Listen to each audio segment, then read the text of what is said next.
एक समय की बात है, दक्ष ने एक महान यज्ञ का आयोजन किया। कनखल नामक तीर्थ में आयोजित उस यज्ञ में दक्ष ने सभी देवताओं, ऋषियों, गंधर्वों, विद्याधरों इत्यादि को आमंत्रित किया, परंतु भगवान शंकर उनकी अतिथि सूची में नहीं थे। जब देवता तथा ऋषिगण उत्साहित हो दक्ष के यज्ञ में जा रहे थे, उसी समय दक्ष कन्या देवी सती गंधमादन पर्वत पर अपनी सखियों संग क्रीड़ाएं कर रही थी। वहां से चंद्रमा और रोहिणी को जाते देख उन्होंने अपनी सखी विजया को पूछताछ के लिए भेजा। तब चंद्रदेव ने विजया को दक्ष के यज्ञ के बारे में बताया। विजया से यह सब सुनने के पश्चात सती मन ही मन विचलित हो उठी। मैं दक्ष और वीरणी की प्रिय सुता हूँ, परंतु उन्होंने मुझे यज्ञ में क्यों नहीं बुलाया? शिव जी से इसका कारण पूछने पर उन्होंने कहा, देवी, तुम्हारे पिता मेरे द्रोही हो गए हैं, परंतु बिना बुलाए दूसरे के घर जाने से अनादर ही प्राप्त होता है, अतः तुमको और मुझको दक्ष के यज्ञ में नहीं जाना चाहिए। सती रोषपूर्ण स्वर में बोली, हे महादेव, आपके जाने से तो यज्ञ सफल होता है और आपको ही मेरे दुष्ट पिता ने आमंत्रित नहीं किया। मैं उस दुष्ट दक्ष तथा उसके अतिथियों के मनोभावों को जानने हेतु वहाँ अवश्य जाऊंगी।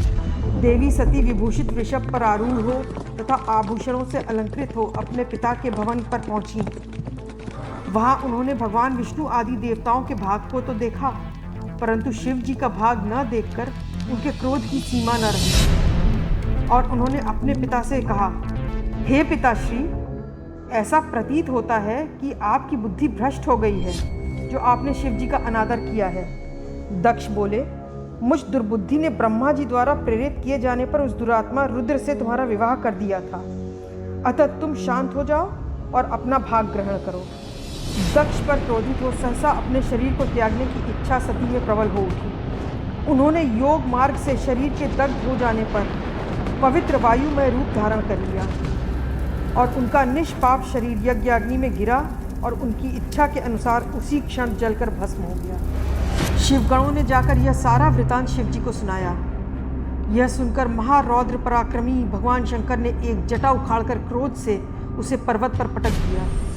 उस जटा के पूर्व भाग से अग्रणी गण वीरभद्र उत्पन्न हुए तथा जटा के दूसरे भाग से भयंकर महाकाली उत्पन्न हुई। उस वीरभद्र को शिव जी ने आज्ञा दी कि दक्ष यज्ञ में आए हुए सभी का अपमान करके तुम यज्ञ का विध्वंस करो।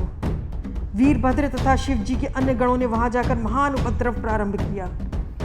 वीरभद्र ने समस्त देवताओं के साथ विष्णु को भी जीत लिया और दक्ष का सर काटकर अग्नि में हवन कर दिया। इस प्रकार यज्ञ का पूर्ण विध्वंस हो गया। परंतु प्रभु रुद्र के रुष्ट हो जाने पर भला संसार सुखी कैसे रह सकता है? अतः सभी देवताओं ने कैलाश पर जाकर भगवान रुद्र की स्तुति की, जिसे सुनकर रुद्र प्रसन्न हुए। उन्होंने अपनी कृपा दृष्टि कर दक्ष को बकरे का सिर लगाकर जीवित कर दिया। तत्पश्चात कृपालु शंकर ने दक्ष से पुनः यज्ञ करवाया। उस यज्ञ में विष्णु तथा अन्य सभी देवताओं ने रुद्र का विशेष रूप से पूजन किया। सती के शरीर से उत्पन्न ज्वाला पर्वत पर गिरी और यह स्थान ज्वालामुखी के नाम से प्रसिद्ध है। अगले जन्म में देवी सती ने हिमालय की पुत्री के रूप में जन्म लिया और पार्वती नाम से विख्यात हुई।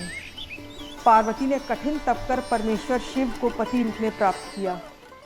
ईश्वर का आशीर्वाद एवं आपका असीम स्नेह भविष्य में भी मुझ पर ऐसे ही बना रहे, इसी आशा के साथ मैं डॉक्टर ऋचा अग्रवाल आज की प्रस्तुति का समापन करती हूँ। आपसे विनम्र निवेदन है कि आप इस वीडियो को लाइक एवं शेयर करें और यदि आप इस चैनल पर नए हैं तो कृपया करके इसे सब्सक्राइब भी करें।